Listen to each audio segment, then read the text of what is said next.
Buenas noches para todas y para todos quienes nos acompañan en este segundo encuentro de investigación que estamos desarrollando en el marco del quinto Congreso Internacional Expo Innova en la Corporación Universitaria Autónoma de Nariño. Mi nombre es Mauricio Castro, coordinador de investigación e innovación de la Corporación Universitaria Autónoma de Nariño en la extensión Villavicencio. Y esta noche me acompaña la doctora Ana María Zapata, coordinadora de proyección social también de nuestra institución. Vamos a tener el placer de contar con las ponencias de diferentes invitados a nivel nacional e internacional que nos van a compartir sus avances en investigación y, por supuesto, también reflexiones importantes sobre el ejercicio académico en diferentes instituciones latinoamericanas y cómo también estas herramientas nos servirán en la construcción y cualificación de nuestros procesos al interior de la institución. Quiero también invitar a que nos sigan a través de nuestra transmisión en Facebook Live, que estamos teniendo en este momento a través del canal de AUNAR Villavicencio en Facebook, y que puedan también compartir sus comentarios de las ponencias que vamos a tener en esta noche. Nos van a acompañar 6 diferentes ponentes a nivel internacional y nacional, dentro de los que se destacan temas sobre seguridad, salud en el trabajo, reflexiones en torno al desarrollo urbanístico de las ciudades. Tenemos también temas, por supuesto, del área del diseño y del área también del desarrollo cultural en las artes escénicas. Entonces, quiero dar con este pequeño preámbulo la bienvenida y la presentación a la doctora Mayra Pacheco Cardín. Ella es ingeniera industrial, magíster en Ciencias de la Planificación de Empresas y Desarrollo Regional, que nos acompaña del Instituto Tecnológico Superior de Calquini. Y su ponencia se titula Retos de la Seguridad e Higiene ante la Industria 4.0. Profesora Mayra, confírmenos si nos escucha, por favor. Sí, sí los escucho. ¿Qué tal? Muy buenas noches. Muy buenas noches, profesora Mayra. Un gusto tenerla con nosotros en esta noche. Vamos a recordar brevemente la metodología que vamos a tener a lo largo de esta tarde-noche de ponencias. Cada uno de nuestros ponentes va a tener un tiempo de 20 minutos para su presentación, a través de la cual nos va a compartir su investigación y sus reflexiones, y después de estos 20 minutos, si hubiera alguna pregunta, que nos la dejen por escrito en el chat, nosotros la recogemos y la trasladaremos a la profesora Mayra para que en un lapso máximo de 5 minutos pueda dar respuesta. Profesora Mayra, bienvenida. Usted nos dice si ya está lista para iniciar la presentación. Sí, listo. Perfecto, profesora Mayra. Entonces, yo voy a cerrar cámara y micrófono. Le avisaré simplemente cuando queden 5 minutos restantes para el tiempo de su ponencia, y le agradecemos por su participación. Perfecto. Ok, comparto pantalla. ¿Me podrían confirmar si la ven?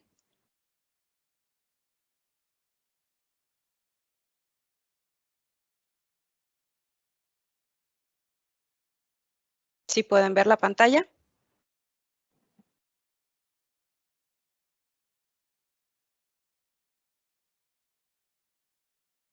Profesora Mayra, creo que Sí, le estamos viendo. ¿están viendo la pantalla? Sí. Por nuestra parte la estoy viendo. Gracias, muy amable. Muy bien.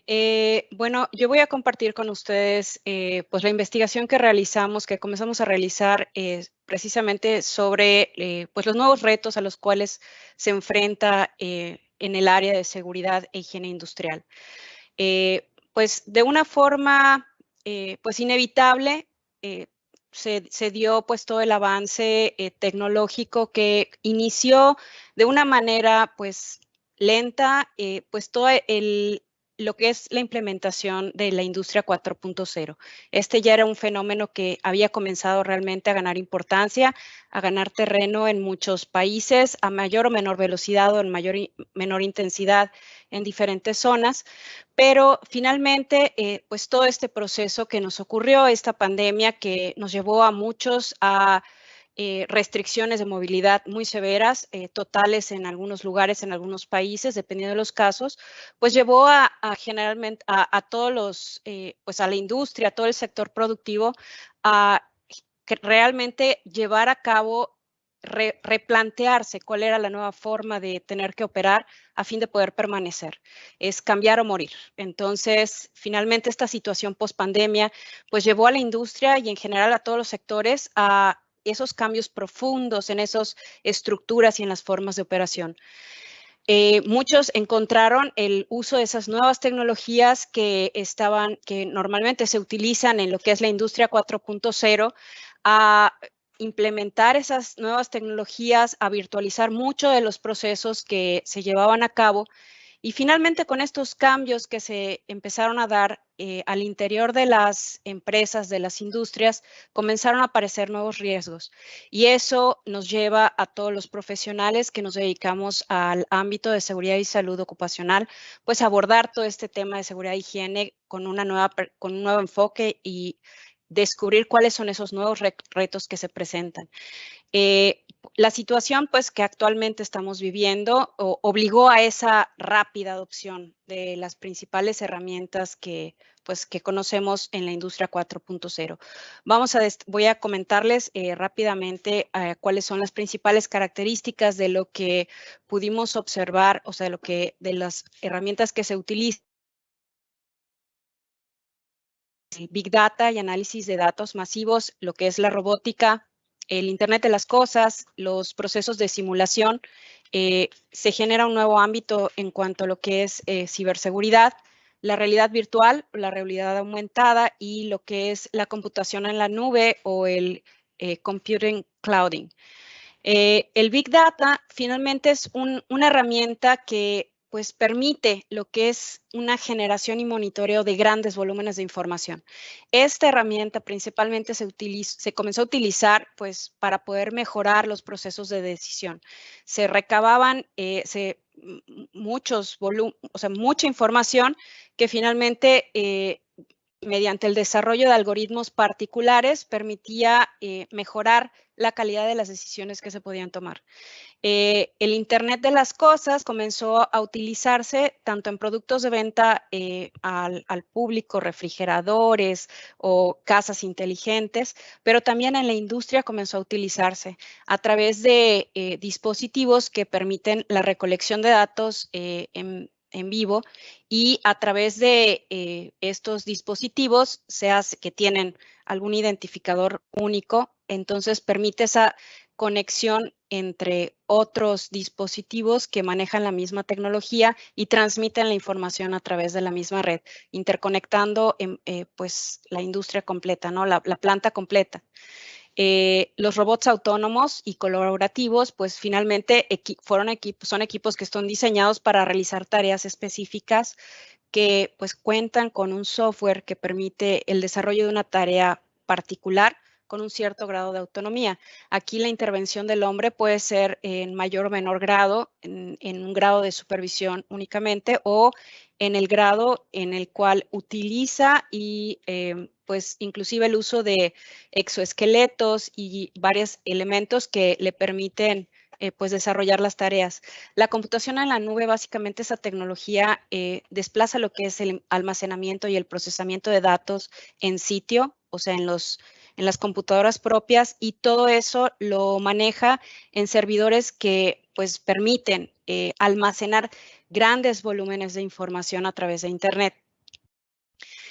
Lo que es la realidad aumentada y la realidad virtual, pues son tecnologías que permiten esa representación de escenas o imágenes de objetos que se generan por un sistema informático y pues dan esa sensación de que existen realmente, ¿ok? Se requieren de equipos o de elementos particulares para poder utilizar y ¿cómo se llama? Y manejar un espacio particular. La simulación, pues, es una tecnología basada en la réplica virtual de objetos, instalaciones o máquinas o procesos que simulan el comportamiento de objetos reales.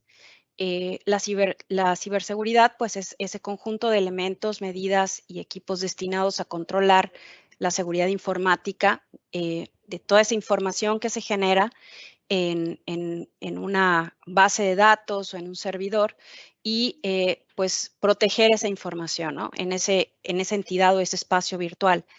Y los sistemas y las plataformas de integración pues son tecnologías que se diseñan para poder permitir esa comunicación entre máquinas, entre equipos o entre distintos sistemas que tienen funciones diferentes o particulares y que permite que se comparta esa información.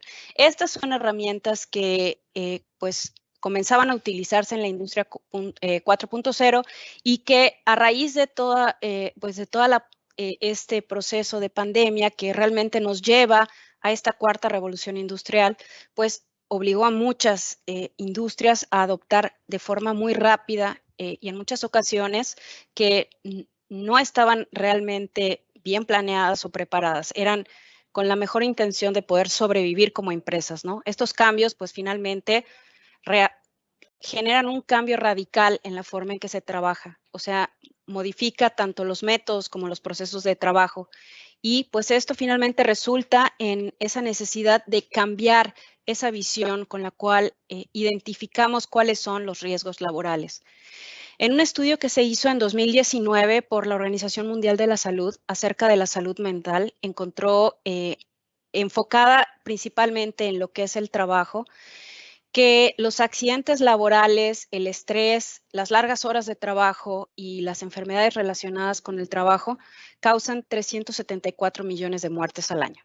Evidentemente, esta cifra pues va a tener repercusiones, o sea, en el ámbito personal, en el ámbito familiar y en el punto de vista económico, en el punto de vista de pues va a tener afectaciones directas en las sociedades a las cuales afecta.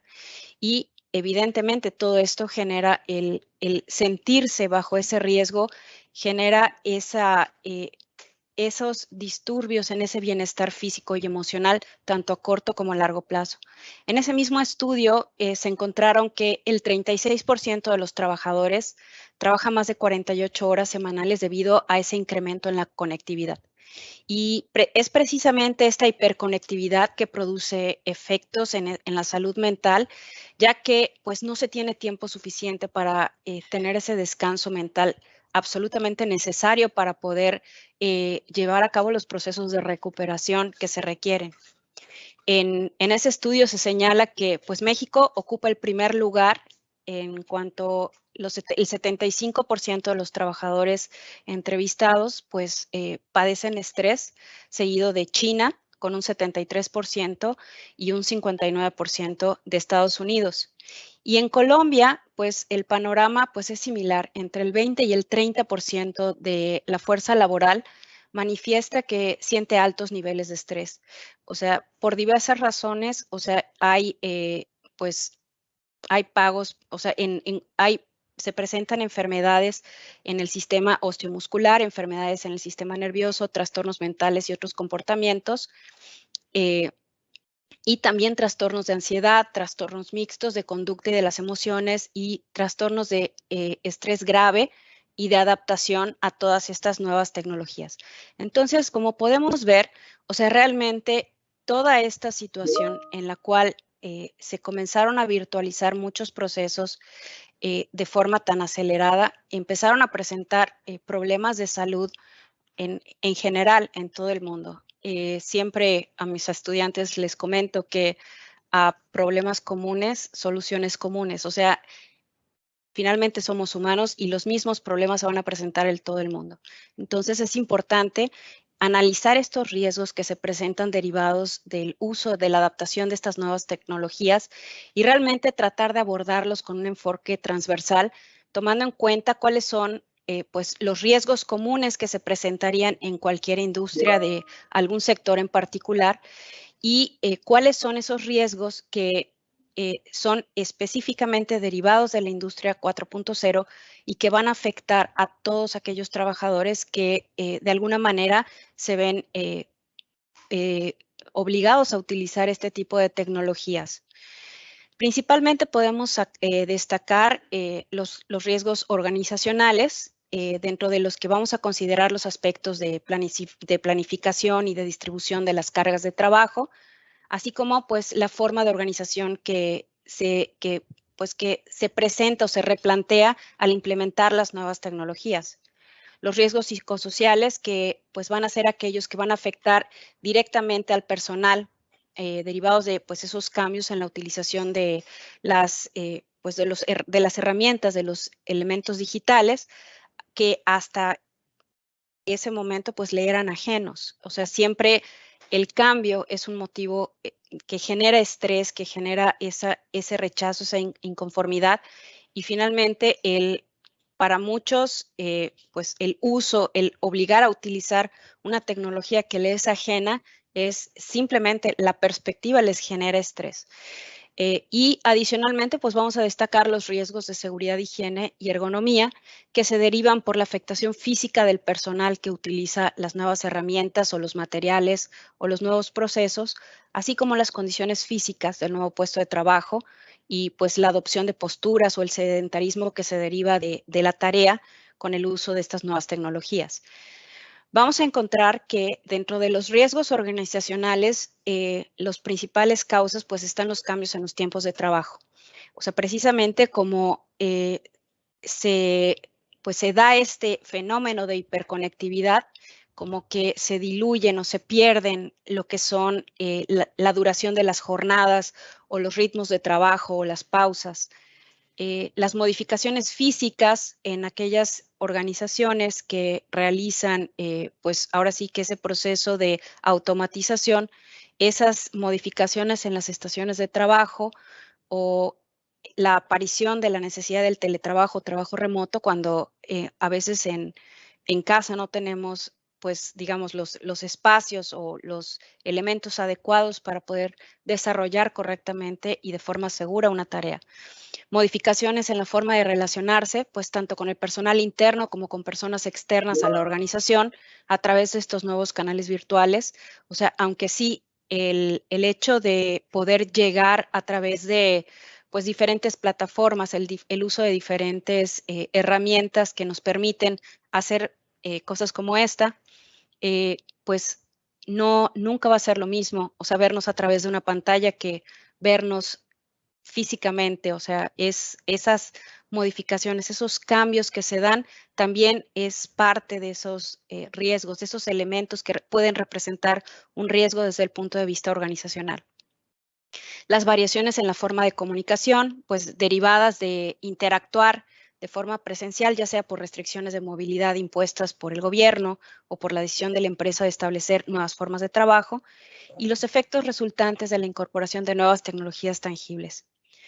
Profesora Mayra. Sí. 6 minutos, por favor. Muchas gracias. Sí. La aparición, los riesgos psicosociales pues nos llevan a la aparición de pues el tecnoestrés, que puede presentarse de varias formas. O sea, ese estrés al uso, la tecnoansiedad es esa sensación que se genera por el uso de una tecnología, ya sea el uso momentáneo actual de una tecnología o un futuro previsto. Y la tecnofatiga es la que se manifiesta como ese cansancio mental continuado y esa fatiga cognitiva por la exposición permanente a datos y a la tecnología. Las consecuencias pues de la presentación de cualquiera de estas pues va a ser ansiedad y parálisis en la toma de decisiones por una sobrecarga de información. Ahora, los niveles de estrés, cuando se mantienen de forma prolongada, pues dan lugar a la aparición del síndrome de desgaste profesional o el burnout, que finalmente es ese estado de agotamiento mental, emocional y físico que a la larga pues se presenta como ese resultado de esas exigencias agobiantes de estrés crónico que llevan a esa insatisfacción laboral. Ahora, dentro de los riesgos de seguridad, pues se van a encontrar los riesgos físicos propios de cualquier herramienta y básicamente pueden ser por contacto mecánico en el uso de robots o de drones o de las tecnologías habilitadoras y los procesos asociados que pueden llevar a daños físicos como atrapamientos, cortes, impactos. Riesgos de quemaduras por combustión de elementos que se generan en los procesos de añadidos, como cuando se llevan a cabo los procesos de impresión en 3D, o sea, se generan, dependiendo de los materiales, muchos vapores que pueden ser inflamables. Riesgos por contacto eléctrico, pues derivado del uso de equipos que generalmente utilizan electricidad para poder funcionar y pues que requieren alguna manipulación, como en el caso de las tecnologías colaborativas. Dentro de los riesgos de higiene, pues la exposición a sustancias peligrosas, humos, vapores, que se derivan de lo que es la fabricación aditiva con metales que pues implican algún tipo de fusión y generan pues estos humos y gases que son tóxicos. La exposición a ruido y vibraciones que se generan por los propios equipos automatizados. y la exposición a radiaciones que se generan por algunos procesos de fabricación aditiva que involucran el uso de láser o de luz ultravioleta, y la exposición a campos electromagnéticos que se generan pues precisamente por esta interconexión se requieren redes inalámbricas que pues finalmente generan campos electromagnéticos.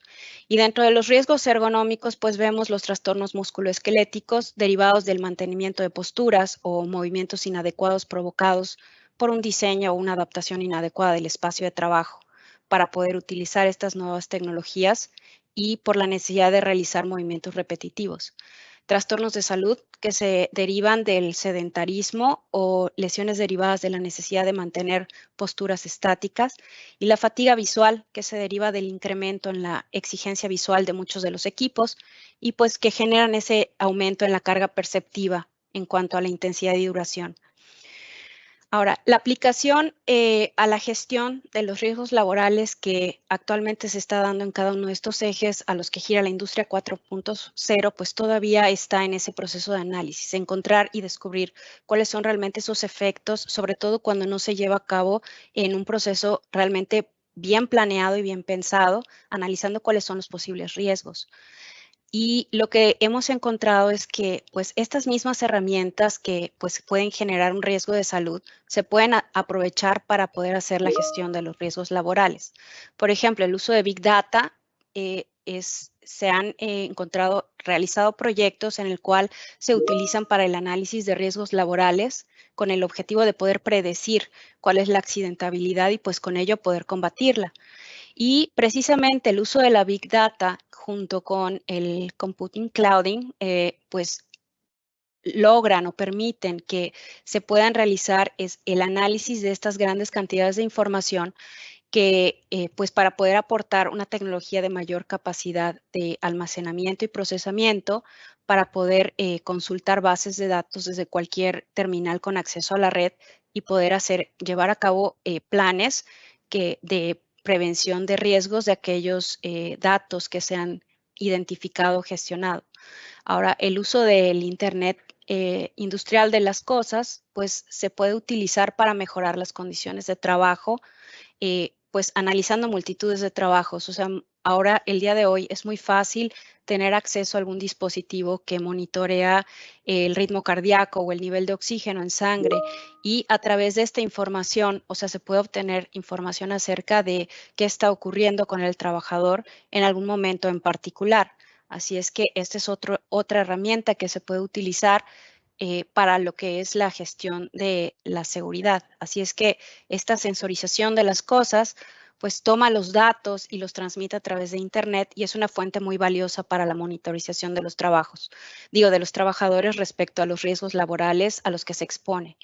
Y la simulación, pues en un centro de trabajo, en la instalación de una máquina o un proceso para poder obtener información sobre pues sus prestaciones a futuro o en determinadas circunstancias, pues es un contexto ideal para la aplicación al estudio de riesgos laborales y la influencia sobre el trabajador. Y la realidad virtual, pues enriquecerá el aprendizaje y la enseñanza, aportando nuevas herramientas para docentes y gente que, pues toda esa parte de capacitación, enseñanza en entornos seguros, que resulte pues como una herramienta que pues ya se utiliza, pero realmente pues tiene un mayor potencial para poder mejorar en situaciones que son complicadas de calibrar. Es importante realizar un adecuado planteamiento de la ordenación. Profesora Mayra, Sí. disculpa. 30 segundos más, por favor. Ok. Gracias. Un planteamiento de la ordenación de los tiempos de trabajo, de la gestión de la edad, los nuevos riesgos de salud que se van a presentar derivados del uso de las nuevas tecnologías. Y los principales retos que nos enfrentamos los profesionales de seguridad y salud, pues es adquirir esas nuevas capacidades que van a ser requeridas para poder visualizar y analizar las nuevas problemáticas que se derivan del uso de estas tecnologías y hacer propuestas que realmente sean innovadoras y que puedan adaptarse al cambio. Pues muchas gracias. Esa sería mi participación. Profesora Mayra, muchísimas gracias por compartirnos sus avances de investigación, las conclusiones a las que usted ha llegado. Voy a revisar rápidamente si tenemos preguntas de parte de nuestros panelistas, de nuestros acompañantes en esta noche. para poder trasladárselas a usted y brevemente darle respuesta.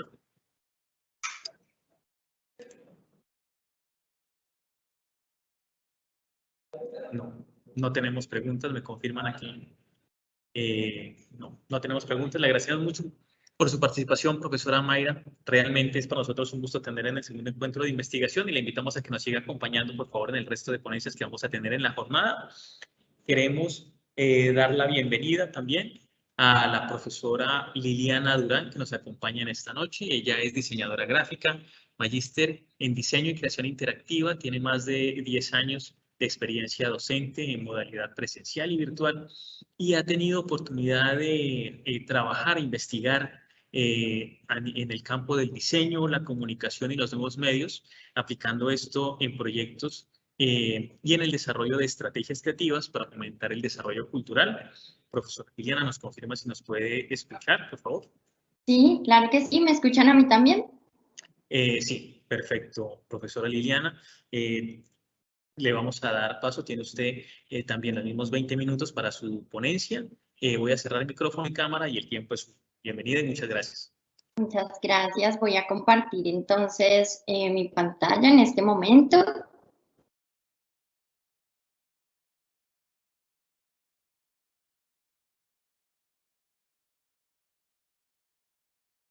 Bueno, ¿me confirman que están viendo mi pantalla, por favor? Sí, señora. Perfecto. Vale, muchas gracias. Listo. Bueno, entonces, bienvenidos al universo narrativo del diseño. Esta ponencia, titulada La narrativa visual como eje de los procesos creativos en las disciplinas del diseño. Es muy amplio hablar de diseño desde la profesión en la que me formé, que fue el diseño gráfico, como lo decía Mauricio. Pero más allá de ello, cómo ha evolucionado en el tiempo y cómo ahorita en el siglo XXI y más en este año, luego de estos procesos digitales en los que estamos, nos mueve hacia la innovación, hacia crear nuevos caminos. Por eso, las palabras clave que vamos a tener en esta ponencia son el pensamiento del diseño, cómo pensamos los diseñadores, por qué hay una innovación pedagógica desde los procesos en los que nos vemos reflejados entre docentes y estudiantes, porque no solamente es innovar en lo que estamos aprendiendo, sino también en los contenidos que se están generando cada vez más, cómo evoluciona. El aprendizaje basado en proyectos, que es el común denominador. El diseño es una disciplina proyectual y desde ello el contexto está en que todo proyecto tiene un problema a resolver desde el diseño y son jóvenes diseñadores los que nos encontramos y corren con un riesgo muy fuerte y es el hecho de encontrarse la información allí ubicada en los medios, en el contexto de participar, etiquetar usuarios, ubicar redes donde está la documentación que necesitan, pero hay que saberla direccionar. Es por ello que el aprendizaje es allí el eje hacia la innovación de cómo ubicar la base de ese aprendizaje con la investigación en un sentido creativo. Esta palabra también nos lleva hacia la bitácora como un instrumento para poder realizar la investigación desde la creación. Tomamos desde las ciencias exactas el método científico al observar el entorno, al preguntarnos también hacia las ciencias humanas como individuos, desde uno mismo como diseñador hacia ponerse en el lugar del otro, en la empatía como eje de la base humana. Y encontramos los escenarios digitales en donde estamos no solamente encontrando, valga la redundancia, sino ubicando los procesos creativos y también los resultados. Este tema a investigar viene desde la práctica docente, ese es el contexto, y cómo desde elementos como la semiótica podemos construir esas bitácoras. Cómo el pensamiento del diseño, desde la metodología del design thinking puntualmente, nos aporta referentes teóricos como Blattner, como Richard Buchanan, quienes nos van a hablar acerca de que en el centro de todo tenemos un problema, pero es un problema guiado hacia una conducta humana. Y por ello es que para poder resolverlo se debe ver desde los múltiples puntos y posibilidades a visualizar. Más allá de ello, desde la metodología del Design Thinking empiezan a aparecer otros referentes como Ezio Mancini, quien nos va a hablar acerca de la nueva forma en que el diseño comunica. Sí, visualmente, pero también desde las experiencias. Y son experiencias ubicadas desde un lenguaje, una palabra, una cultura. En este caso, se eligió un proyecto como caso de estudio. Se llama Cycling Route, debido a que en medio de lo que se está investigando desde la innovación pedagógica, surgen esos proyectos, aprendizaje basado en los proyectos. Y si el eje es un problema, ¿cuál era el problema para Cycling Route? Turistas, hablando en el centro, la persona, el turista quiere conocer rutas de la sabana de Bogotá. Eso era lo que ocurría. Pero ¿dónde ir? ¿Cómo conocer más allá de una red social dónde estaban esas rutas? Jóvenes diseñadoras, Jessica Neira y Lenis Díaz, trabajaron en esta investigación creativa para definir cuál era la cultura de esos turistas. Buen estado físico, personas solteras, millennials, centennials, generación Y, Z, sencillez, estilo de vida sostenible. ¿Qué nos dice eso para el proyecto? No estamos resolviendo el diseño con el diseño hecho. No sabemos qué necesitan todavía. Solo quieren conocer rutas, pero todavía no sabíamos de qué se trataba. Para poder trabajar la metodología del Design Thinking, necesitábamos 3 variables de análisis del proceso creativo de la bitácora, como lo vamos a leer ahora. La primera de ellas era el universo narrativo, y la narración surge desde el lenguaje, desde la palabra, por eso desde la semiótica. Umberto Eco tenemos como referente, Saussure también desde la lingüística, y nos van guiando hacia encontrar el léxico de esa generación Y, Z, de ese tipo de turistas, como le llamaríamos. Y así empezamos a encontrar que hay un léxico del biciusuario, es decir, que hay un universo narrativo para el proyecto. Una segunda categoría muy importante era la documentación, y no podíamos documentar para leer esto desde las bitácoras sin la palabra, sin entender cuáles eran las palabras clave de ese universo narrativo. Por ejemplo, la ruta, una app, porque usan mucho las interfaces hoy en día, la guía turística, la sabana de Bogotá, los mapas, la naturaleza, la seguridad, por dónde andar, bicicleta, la parábola, clave también. Así que la gramática nos llevó a encontrar juegos de lenguaje para definir, luego de una documentación que nos propone el signo lingüístico, ese contexto hacia una simbología. Así, el signo plástico con la documentación, que era esa segunda categoría de análisis, nos va permitiendo identificar la abstracción para poder encontrarnos aquí toda la simbología. Esos signos nos van a llevar a una tercera categoría de análisis de la bitácora, que son esos contenidos, esos resultados, ¿en qué se ve reflejado? ¿Cuál es entonces la solución a ese problema de lo que nos hablaba en algún momento el referente de Richard Buchanan cuando decía que los problemas son complejos y por eso deben verse desde diferentes puntos para que podamos integrar una metodología como es el Design Thinking en sus fases de empatía, de saber quién es? Acá en la esquina superior derecha, en la diapositiva, podemos identificar unos personajes animados, pero es porque a estos millennials, a esta generación Y, Z, les interesa ver películas, tener un estilo de vida como lo llevaría un personaje, le interesa ver imágenes en las redes sociales, le interesa consultar los mapas en las aplicaciones, le interesa el color, le interesan los elementos, le interesan los caminos, le interesan las texturas y todo lo que se relacione con lo que se trabaja en el contexto que habíamos analizado.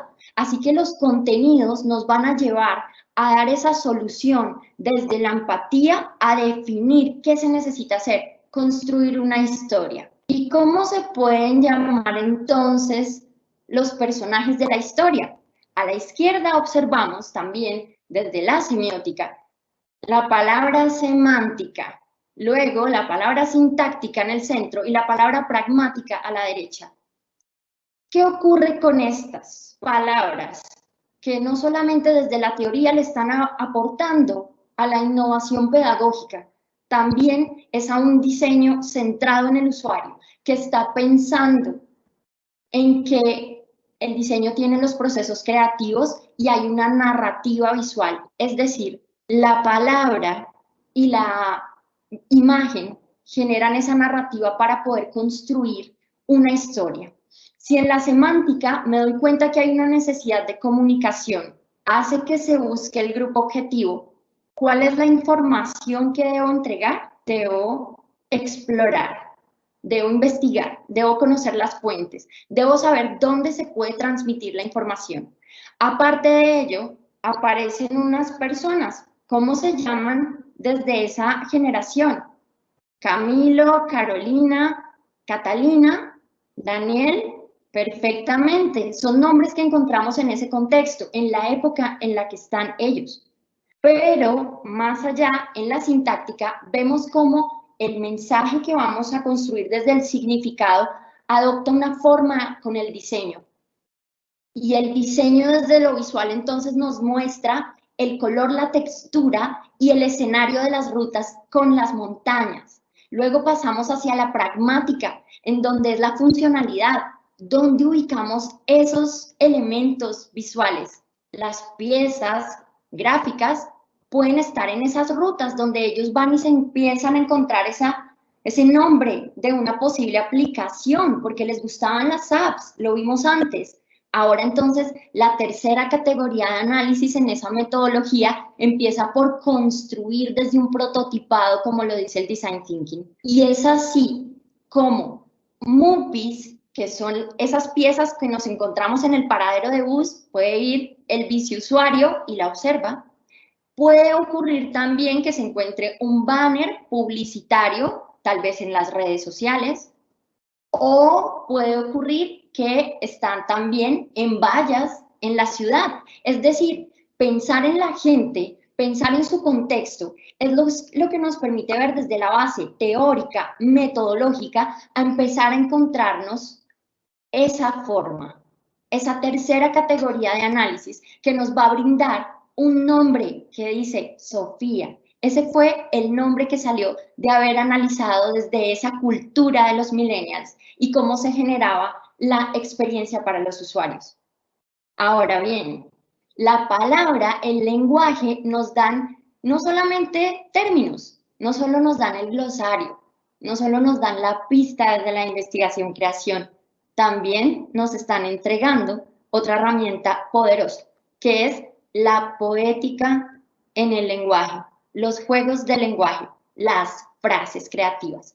El diseñador trabaja con esas frases y la narrativa visual nos va llevando a que es el eje para generar el proceso de aprendizaje. Dice, lo mejor para tu viaje. Quiere decir que en la historia que se definió con el Design Thinking, Sofía nos está dando tips para el viaje. Es decir, que me va a contar lo que ocurre en la experiencia de conocer esas rutas de la sabana de Bogotá. Hidrátate, lleva ropa cómoda, kit despinche. Esa palabra despinche es del contexto del proyecto, es del universo narrativo. Más allá de ello, nos encontramos entonces ahora con los resultados. Esos resultados nos invitan a encontrar primero una propuesta gráfica. La propuesta gráfica nos invita a ver de las categorías de análisis cuál pudo haber sido ese resultado desde la palabra. ¿Y por qué decimos son turistas que también entienden ese lenguaje que no es solamente en el siglo XXI el nativo? Si decimos Bogotá y Sabana de Bogotá, pues sería en su lengua el español. Sin embargo, está también extranjerismo y por eso las palabras hay que trabajarlas para el proyecto.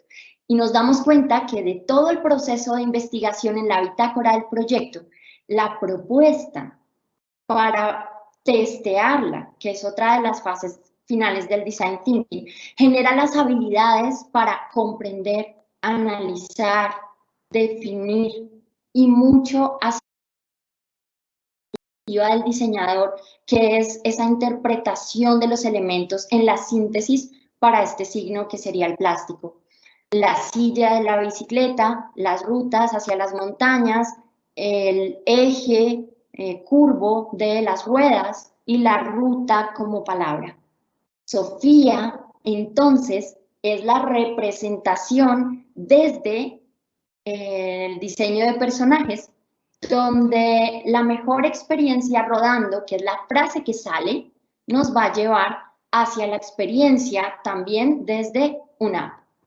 Busca que esos ciclistas tengan la mayor información detallada, resuelve. Si dentro de la investigación estábamos viendo cómo el diseñador, desde su proceso de aprendizaje, analiza esto, entonces, ¿cuál es su resultado en aquello? Esto nos lleva a ese mapa que nos va a entregar la solución. Pero aquí es donde vemos que si para innovar desde la práctica pedagógica, el pensamiento del diseñador o el design thinking nos lleva como un motor de innovación a ir encontrando que el estudiante, el futuro diseñador, o para decirlo mejor, el diseñador en formación, entienda desde el problema cómo resolverlo hacia una investigación con las ciencias humanas y la creatividad para encontrarse una manera diferente de resolver. Así, utilizando mockups o otra herramienta que es la visualización de cómo nos quedaría, nos vamos encontrando un resultado desde el conocer y tener una fase mucho más exploratoria, en el sentido de decir, ¿qué me encuentro si solamente empiezo a identificar dónde está o dónde estaría ubicada esta herramienta, que sería el app? ¿Y cómo puedo acceder rápidamente a información con un código QR, sabiendo que estos millennials van a poder tomar la información rápidamente desde los dispositivos electrónicos? O encontrar los datos clave de que esa app está ubicada en un sitio web, que la puedo descargar desde Google Play y que tengo ya un usuario en el perfil y en las redes, que sería este Cycling Route. Aparte de ello, de tener unas características, el proyecto adquiere una identidad. El nombre tiene su significado, la identidad es lo que lo hace único en medio de su contexto. Y las rutas y dónde pueden estar ubicados todos los puntos posibles. El diseñador tiene que hacer el recorrido que haría este turista o esas personas que están dentro del escenario de la Sabana de Bogotá para poder decir qué vivirían ellos, cuál es ese mapa de la experiencia de los usuarios para que podamos entender que de lo teórico nos vamos a ese sentido pragmático que necesita la investigación. Así, para poder decir que estamos en este sentido hacia conocer una historia, hacia rodar hacia la aventura, como es el lenguaje que se utiliza. Profesora Liliana, ¿sí? Discúlpame, 6 minutos, por favor. Gracias. Perfecto, perfecto. Ahora que estábamos hablando precisamente de los resultados, quisiera mencionar cómo la investigación desde ser docente en la práctica con los jóvenes en formación en diseño nos invita a ver cómo le aportamos a nuestra disciplina, cuál es la huella que nosotros estamos dejando para las futuras generaciones. En ese sentido, observamos que, primero, encontrarnos una historia que contar es lo que nos define a nosotros una propuesta desde el tema que nos inspiraba. y de la manera en que abordamos un problema, no como cuando aprendíamos desde niños lo que era un problema, sino desde las soluciones que el diseño brinda para construir la cultura y ser parte del mundo, y siempre aportar hacia algo mejor, hacia brindar soluciones, posibles soluciones que siempre van a continuar en evolución. ¿Qué problemas nos encontramos hacia futuro que deberían continuar siendo investigados desde esta práctica? Que la metodología del design thinking está cada vez evolucionando más y hay que encontrar cómo es el comportamiento humano. Debemos relacionarnos mucho más con el emprendimiento, debido a que no es solo crear y llegar hasta donde se crea, sino que el ser humano busca también emprender esos nuevos caminos. Así que, ¿qué nos podemos encontrar en Cycling Route para monetizarla? Eso no se había pensado y lo encontramos hasta el final. Cuando ya tenemos este momento de la producción, vamos a necesitar llevar la investigación hacia una postproducción, en donde encontremos aliados estratégicos para que esa app sea realmente aplicada y que logremos el sentido pragmático en la investigación. Los escenarios digitales, cómo se integran a los escenarios físicos, va a ser clave porque allí también esta app podría llegar a tener banners, contenidos de diseño para diferentes puntos de hidratación. Acá en este punto en el mapa encuentras esta tienda que es la que te ofrece lo mejor desde ese universo narrativo que tienes. Y así mucho más. Bueno, con esto voy cerrando ya. Si tienen preguntas, muchísimas gracias. Profesora Liliana, muchísimas gracias por su reflexión, por sus aportes, por compartirnos también todos los resultados de esta investigación tan interesante. Estamos revisando precisamente a través de nuestro Facebook Live si tenemos preguntas y también simultáneamente aquí en el chat de Teams para mirar si nuestros estudiantes participantes nos han dejado preguntas. Me están confirmando que no tenemos preguntas todavía. De todas maneras, usted nos ha facilitado su correo electrónico al final de la presentación. Eso quiere decir que si hubiera alguna inquietud y si están tomando atenta nota, seguramente es posible que le llegue algún correo. Pero queremos agradecer muchísimo, profesora Liliana, por compartirnos los resultados de esta investigación sobre la narrativa visual y dar paso y bienvenida al profesor Rafael Ángel Cepeda Campo. El profesor Rafael Cepeda es filósofo de la Universidad Libre de Colombia, magíster en filosofía y candidato a doctor en Derecho de la Universidad Santo Tomás y es profesor de la Escuela Tecnológica e Instituto Técnico Central. Es un establecimiento público de educación superior en la Facultad de Mecatrónica y en esta noche, en esta ocasión, el profesor Rafael Ángel Cepeda nos acompaña con la ponencia La ciudad como fuente deshumanizadora de la civilización tecnológica. Queremos aprovechar, antes de darle paso al profesor Rafael, mientras él va ajustando su cámara, recordarles que estamos haciendo la transmisión en vivo a través del Facebook Live de AUNAR Villavicencio para que puedan también unirse a través de ese canal. Y profesor Rafael, le damos las buenas noches. ¿Nos escucha? Buenas noches. No sé, ¿ustedes me escuchan perfecto? Perfecto, sí señor, cómo no. Y estamos viendo su presentación también. Ah, bueno, y me dijiste la cámara, ¿ya estoy centrado? Sí, señor. Perfecto. Ah, bueno.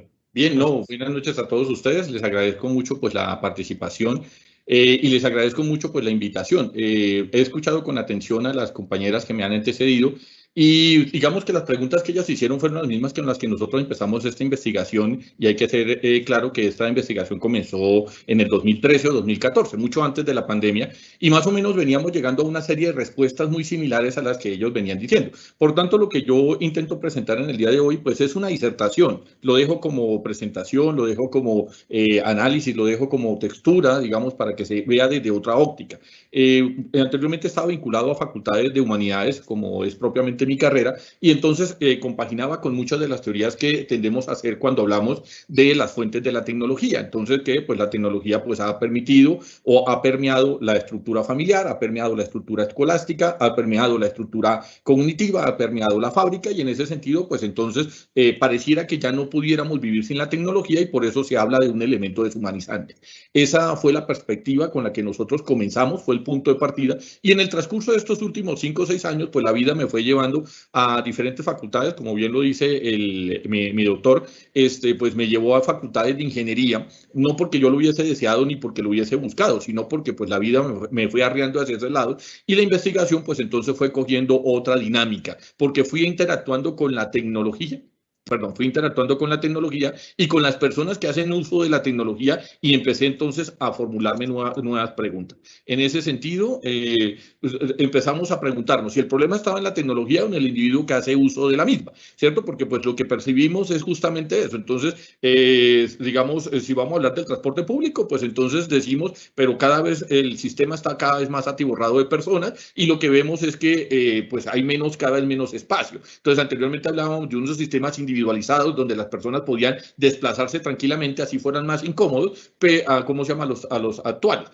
Tan es así que pues uno de los grandes deseos a los que convivimos en las grandes ciudades como Bogotá, Medellín, Cali, Barranquilla tal vez, es justamente ese regreso al pueblo, es regresar como a ese estadio primario, ¿no? Donde podamos alejarnos justamente de esta selva de cemento, de estos elementos que estamos acostumbrados, ¿no? A no ver la naturaleza, a no tener contacto con las especies, a estar permeados a través de las estructuras que nosotros tendemos a visualizar. Para ello, pues entonces quise comenzar la presentación, aunque no lo crean, pues fue un gran debate, digamos, para hacer esta disertación.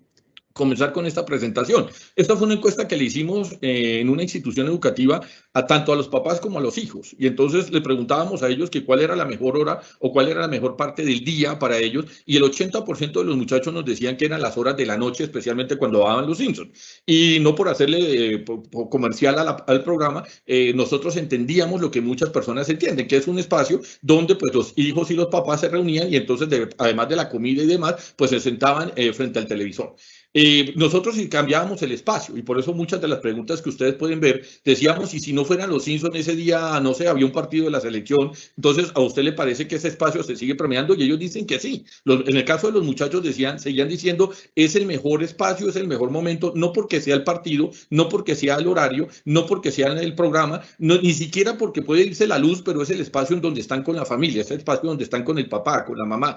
Aquí en Bogotá utilizamos una frase como muy coloquial que decimos es donde nos arrunchamos en la casita, porque como acá tiende a ser más frío tal vez que en otras partes, entonces nos arrunchamos como familia, nos concentramos enfrente del televisor y el niño se siente protegido. Sentía esos elementos que de pronto pasaban durante el día en el espacio en el que encuentra la familia, pues es frente al televisor. Y claro, yo puedo entender toda la crítica que se le puede hacer a este sistema, pero es el momento, es lo que nosotros estábamos escuchando del menor. El niño decía, en ese momento yo me siento uno con mi familia, me siento uno con mis padres, me siento identificado con mi núcleo familiar y siento que puedo contar cualquier cosa, siento que puedo manifestar los problemas que tengo, siento que puedo manifestar mis vacíos. Entre el programa, entre las risas, surgían comentarios, entre las risas surgían expresiones y se identificaban muchas veces con Nelson, que había el Nelson del grupo, que existía el Bart Simpson, que existía la Lisa y no sé qué hice cuándo y no sé qué más. Entonces, en ese orden de ideas, pues nosotros decíamos, cambiemos el escenario. Supóngase que entonces sus papás no tuvieran televisor y ellos decían, no, pues mis papás saldrían a ver una película, saldrían con nosotros a ver una película, saldrían a jugar fútbol,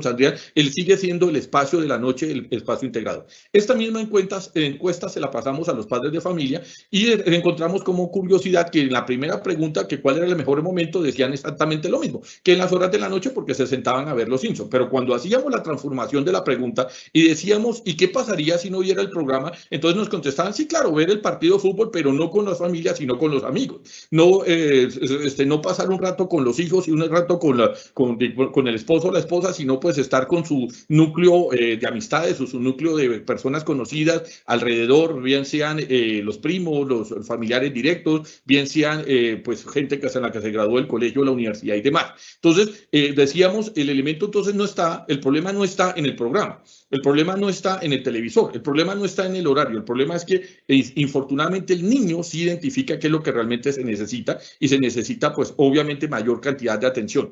No, él le parece un momento significativo porque es cuando se encuentra con el padre. Sin embargo, para los adultos que le habíamos aplicado esta encuesta, no les parecía significativo que fuera con sus hijos. Esa es la parte que a nosotros nos pareció. Y por eso, regresando a la pregunta, ¿cierto? Perdón que me equivoqué. Regresando a la pregunta, entonces, ¿dónde se plantea el problema? En el individuo que está viendo el programa, sea, podíamos censurar el programa, podemos quitar la televisión, pero la persona no va a decidir, ni va a optar por la familia, ni va a optar por la convivencia con su pareja, ni con los otros. Esa es la pregunta que nosotros nos hacemos. Entonces, el problema no está en la tecnología, el problema está en la persona que prioriza actividades secundarias a lo que debería ser priorizante en sí mismo, que debería ser la convivencia familiar. Eso es lo que nosotros empezamos a encontrar. Entonces, pasando ahora sí, lo que encontramos fue que hay una especie de ludismo para los compañeros que de pronto no, yo sé que la mayoría de pronto somos de humanidades, pero algunos otros de pronto no estamos familiarizados con los términos. El ludismo y el carismo era una especie de movimientos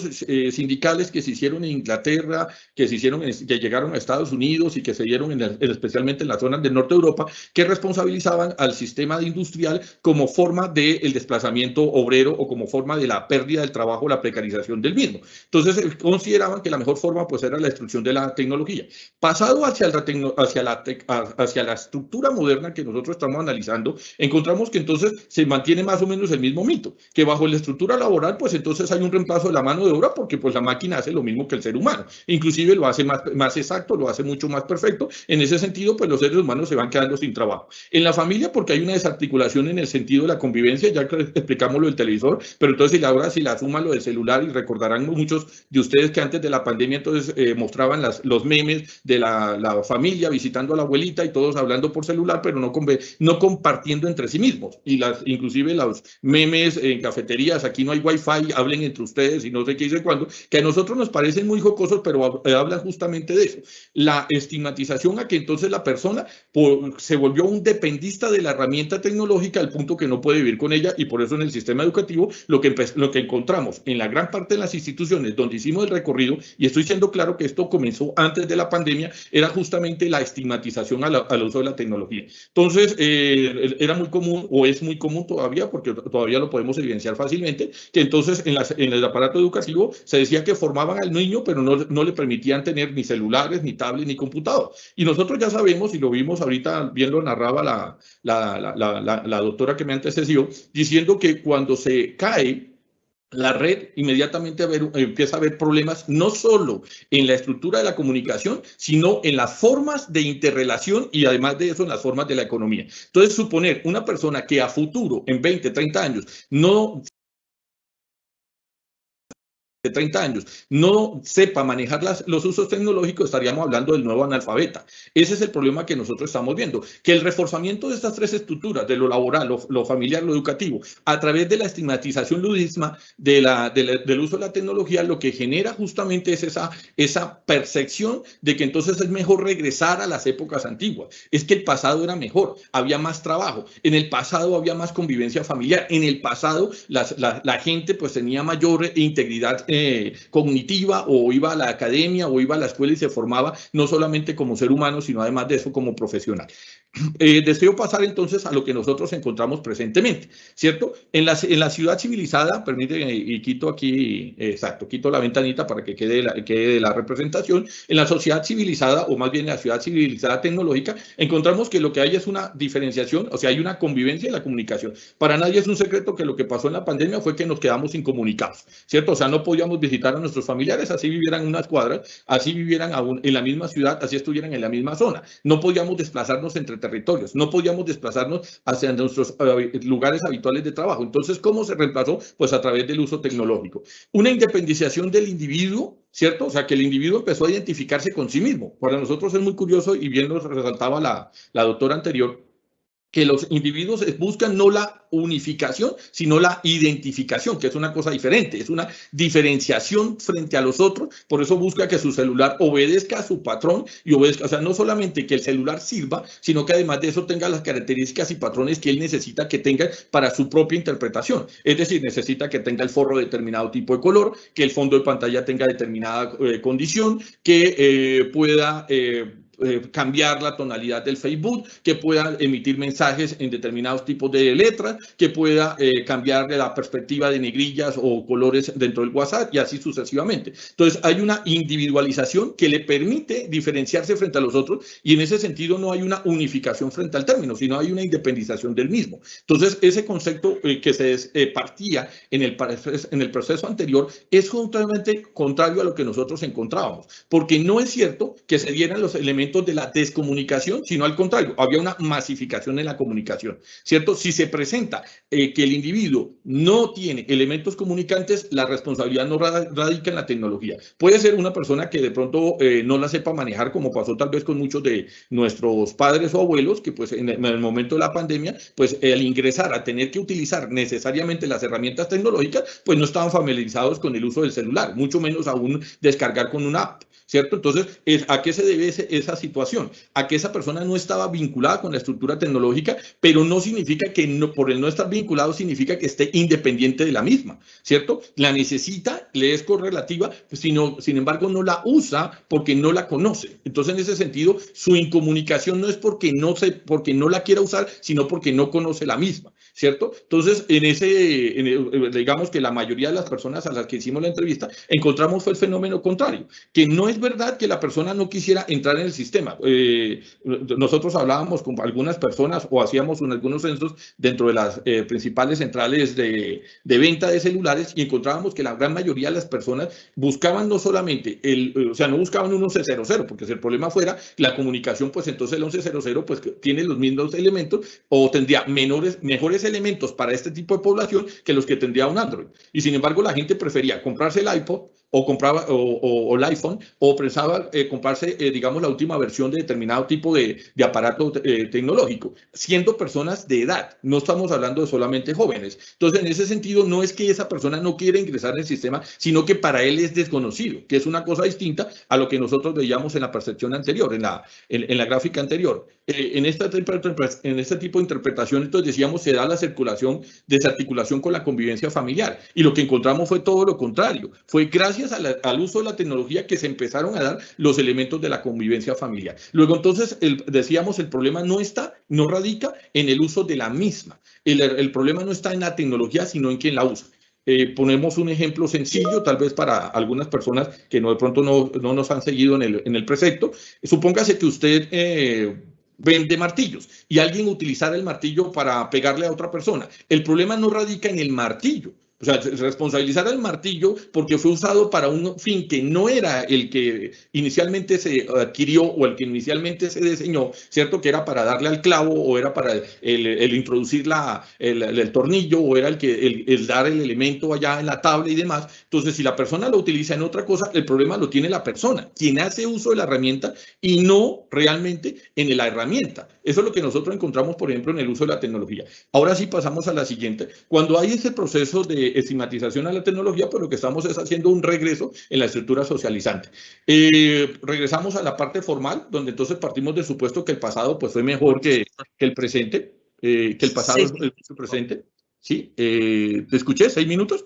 6 minutos, por favor. Bueno, te agradezco mucho, gracias. El pasado ¿cómo se llama? Fue mejor que el presente, es una actividad artesanal, es una digamos, a diferencia de la sociedad tecnificada, pues que intenta compaginar con las estructuras particulares del individuo, en la parte convivencial lo que encontramos fue que al no ser artesanal, pues se permitía que hubiera mayor interacción. Es productiva porque pues entonces cuando usted se enfrenta a la tecnología, digamos, de marca o de punta, puede crear y puede producir en masa y puede producir en serie, por eso es una vida simplificada. Al contrario de lo que la compañera nos planteaba, justamente cuando no se maneja tecnología de punta, lo que tendemos es a caer justamente en lo que ella manifestaba. Cuando su merced tiene que volverse artesanal y tiene que regresar a procesos que ya han sido simplificados, tecnificados, socializados y ya han sido industrializados, y sin embargo usted le toca hacerlo de manera manual, pues entonces pues empieza un proceso metódico, precario y estresante, porque lo que puede hacer una máquina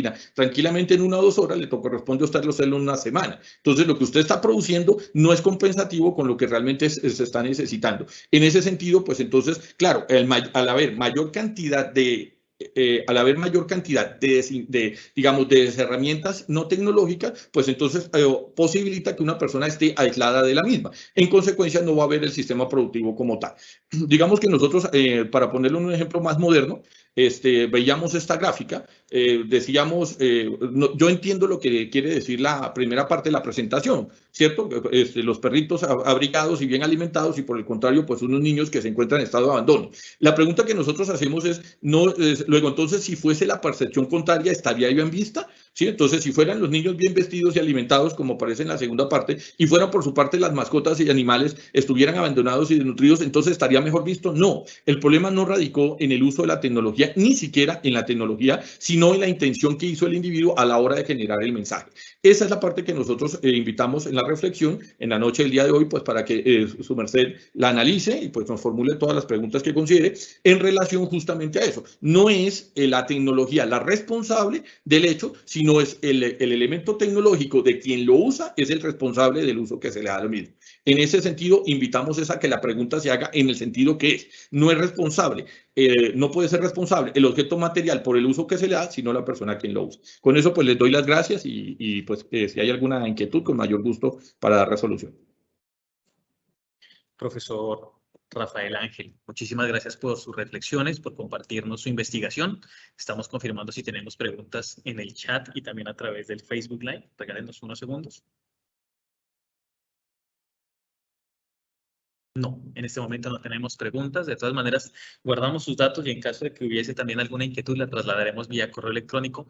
Agradecemos muchísimo su participación, doctor Cepeda, y queremos dar la bienvenida a la profesora Claudia Amanda Betancourt. La profesora Claudia Amanda Betancourt es socióloga e investigadora del Consejo Nacional de las Artes Escénicas de Cuba. Nos acompaña hoy desde Cuba, es directora del Centro Nacional de Investigaciones de las Artes Escénicas y a lo largo de su trayectoria profesional y académica ha tenido oportunidad de trabajar en diferentes investigaciones.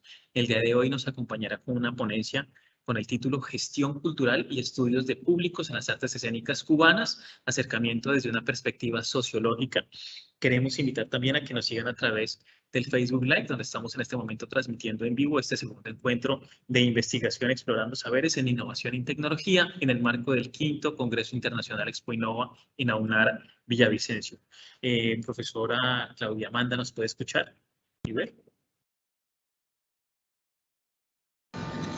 Hola, buenas noches. ¿Me escuchan a mí? Perfecto, sí señora, la vemos y la escuchamos perfectamente. Voy a cerrar el micrófono y la cámara y el tiempo es suyo para que por favor nos acompañe con su ponencia. Puede compartir su presentación cuando lo considere. Ajá, me gustaría saber, voy a hacerlo, a ver si se ve correctamente. Ahí es. ¿Estás compartiendo pantalla? ¿Se ve?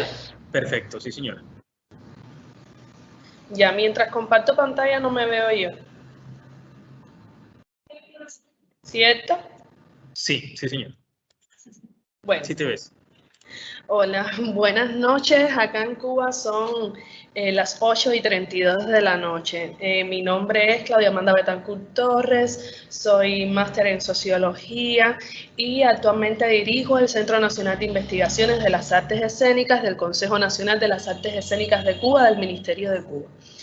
En esta oportunidad les traje un tema de investigación que además tributó a mi tesis de maestría respecto a la gestión cultural y los estudios de público en las artes escénicas cubanas, un acercamiento desde una perspectiva sociológica.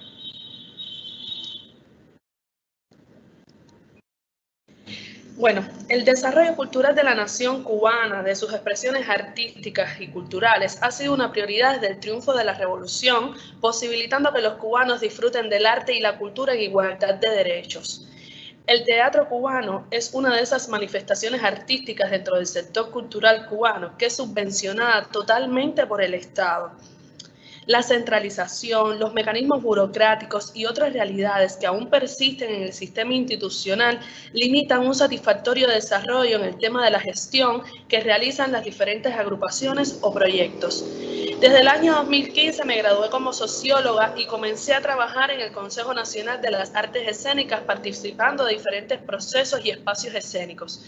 Es una realidad que en el contexto cubano todo lo que necesita el creador no está al alcance de la institución. Por eso los proyectos han asumido diversas iniciativas de gestión y modos de producción para lograr sus objetivos. También a raíz de la nueva política económica y social del país se abrió paso a una nueva gestión en el sector privado, que eso también motivó a poder gestionar de manera más alternativa. Estas razones dieron paso a este tema de investigación. ¿Cómo influye la dinámica de trabajo en la gestión que realiza una muestra de grupos de teatro de La Habana, que es la capital cubana?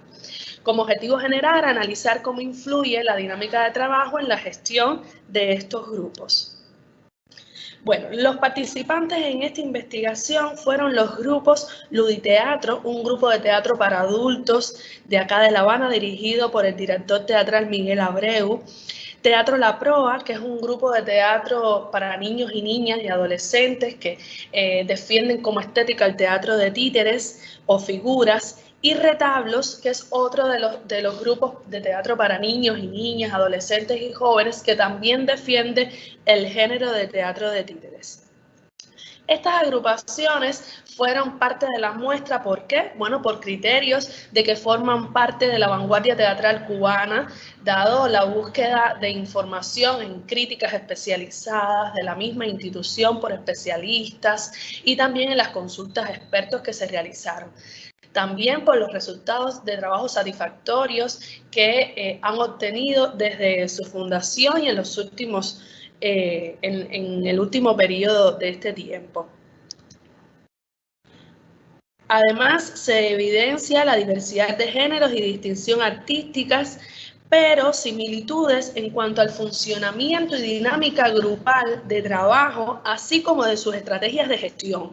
Teniendo en cuenta que la investigación se desarrolló en el periodo de pandemia, desde el 2019 fue que se inició y fue culminada en el 2020, no pudieron participar otros colectivos teatrales para contrastar aún más los resultados en este tema en esa muestra. A ver, entender el arte como subsistema deviene como objeto de la sociología en su interacción con las demás organizaciones sociales. Por eso recurrí también a hacer un análisis bibliográfico y de documentos de teóricos importantes como son el sociólogo Pierre Bourdieu, la teoría interaccionista de Howard Becker, el teórico del teatro Patrice Pavis. Sobre grupos y dinámicas de grupos fueron útiles las publicaciones de la Facultad de Psicología de la Universidad de La Habana y del doctor en Ciencias Psicológicas Manuel Calviño, uno de los más reconocidos en nuestro país. También sobre gestión fueron consultados los autores Buenaventura Roseado Pupo, la investigadora cubana Cristina Maya Quincoses, que defiende un enfoque contemporáneo gerencial, teórico y práctico para saber cómo gestionar el arte en Cuba sin fines lucrativos. Pues en Cuba se rechazan todas las posturas neoliberales que preponderan y son las que más se destacan a nivel mundial. También fueron útiles las investigaciones de la socióloga Esther Suárez Durán, de las teatrólogas y gestoras Dianelis Diez de la O y otros voceros en este tipo de experiencias en el contexto cubano y a nivel internacional. Para analizar las dinámicas de grupos y la gestión en estos colectivos, se tomaron en cuenta la organización y normas, los roles, las habilidades de sus miembros, la comunicación, la participación y las metas. También en cuanto a la gestión se tomó en cuenta la creación artística, o sea, cómo se comportan estos procesos de creación, de producción, de programación, promoción y consumo al interior de cada uno de los colectivos teatrales. Como instrumentos de investigación fue muy útil la observación participante, la realización de grupos de discusión y se aplicaron test de frases incompletas para cada uno de los integrantes de los grupos, así como también en la muestra de expertos consultada de informantes clave para contar con sus experiencias y conocimientos profesionales. Estos contactos se establecieron, como ya lo mencioné, también vía online, por correo electrónico, por WhatsApp, en videollamadas, ya que hubo que recurrir a estas plataformas porque fue una investigación realizada en tiempo de pandemia. Bueno, aquí vemos imágenes de uno de los grupos de teatro que participaron en esta investigación, Retablos, dirigido por Cristian Medina y algunas de sus puestas en escena. Se obtuvo que en todos estos grupos existe un alto nivel de identificación, de sentido de pertenencia y compromiso. Son grupos que han hecho del arte teatral un modo de vida colectivo con la posibilidad de brindar ciertas libertades y oportunidades expresivas y profesionales a sus miembros. Por lo que además del compromiso e identificación con el trabajo, sobresale una fuerte cohesión grupal por lazos afectivos como son la amistad, ocasionando que sus miembros se sientan a gusto, satisfechos y motivados en su quehacer profesional. En estos grupos de teatro, quien elige o decide la obra a representar es el director. Por tanto, las obras en escena y todas las actividades que se generen desde los grupos parten de una necesidad creativa del líder de los grupos. Realizan una autogestión empírica que se ha probado en la marcha del trabajo y en sus resultados, ya que no existe una documentación legal, legislada, que oriente y que los pueda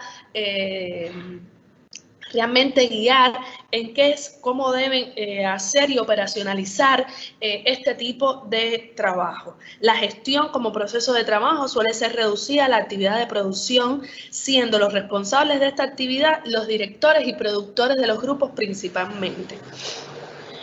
A nivel de institucionalidad, no está concebido un amplio programa para la circulación o distribución de los productos artísticos que hacen estos grupos, que son sus puestas en escena. Vemos también imágenes de otros de los grupos de teatro, Luditeatro, que es el único grupo parte de la muestra de teatro para adultos. Pues como no está concebido este amplio programa de circulación o de distribución que posicione, que coloque a este tipo de propuestas en un mercado internacional y nacional también, pero en eso sí se van haciendo algunos avances, pues las relaciones internacionales en las artes escénicas cubanas están articuladas básicamente con las ONG UNIMA, ACITEC, ITI y Iberescena, o sea que es un campo bastante reducido de acción para poder posicionar y colocar estas propuestas en circuitos tanto nacionales como internacionales. Predomina la autogestión de cada creador en este sentido para optar por la posibilidad de experiencias profesionales a nivel internacional, algo que no debería ser del todo así. Existen diversas experiencias en nuestro país que han demostrado una gestión eficaz, más flexible y alternativa a la tradicional. Por ejemplo, eventos gestados desde la Facultad de Arte Teatral de la Universidad de las Artes ISA o de otras facultades.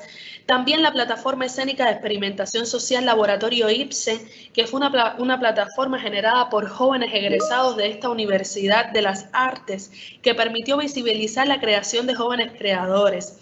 También las experiencias de estos grupos que mayoritariamente están dirigidos, integrados por jóvenes con ideas más frescas, más renovadoras, quizás que también más rompen con lo convencional y lo tradicional que se ha venido haciendo en el teatro cubano hasta el momento.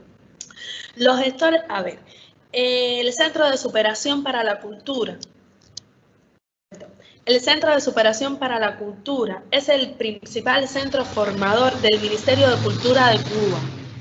Los gestores de proyectos, ya sean artistas, promotores, especialistas o funcionarios, una vez que se enfrentan a la tarea concreta de gestionar sus propuestas, carecen de instrumentos metodológicos para desarrollarlos, por lo que deben ser capacitados o orientados metodológicamente.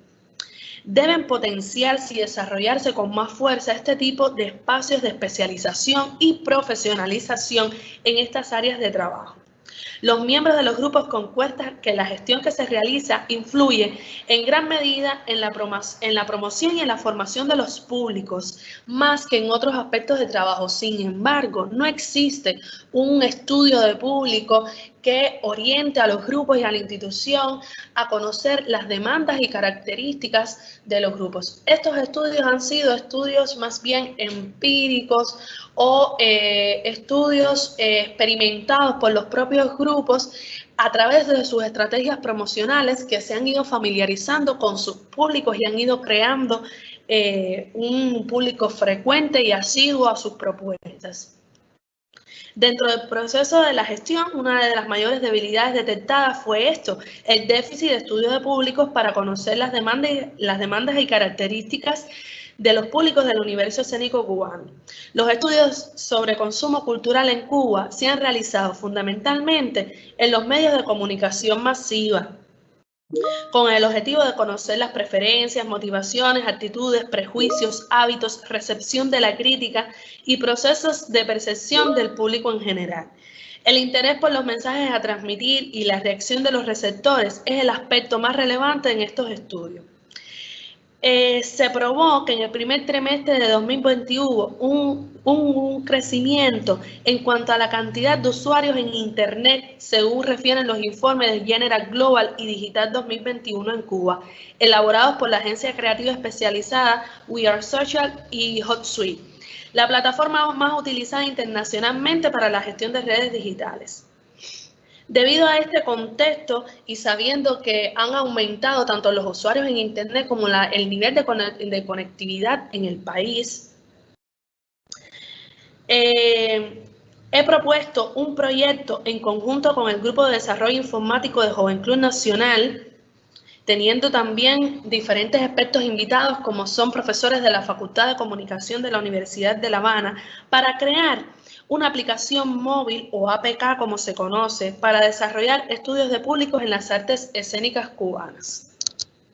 Les muestro brevemente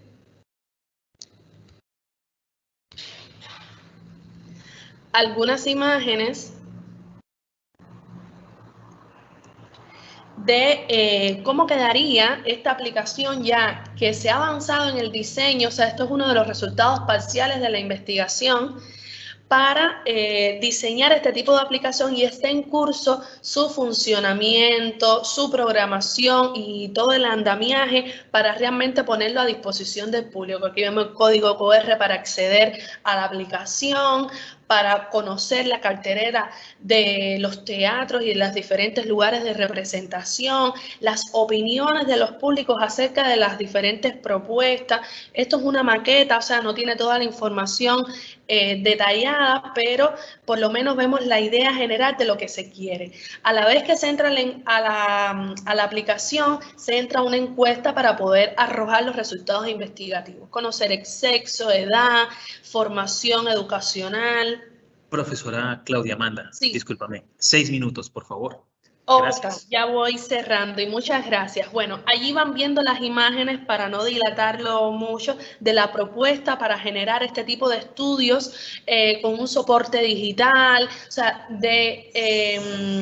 a través de otro soporte que en Cuba eso no se ha hecho. O sea, estamos acostumbrados a nivel internacional tener encuestas de este tipo en las redes sociales, en los diferentes espacios virtuales y digitales, pero en Cuba es algo que no se ha explorado y realmente no se ha explotado en ese sentido.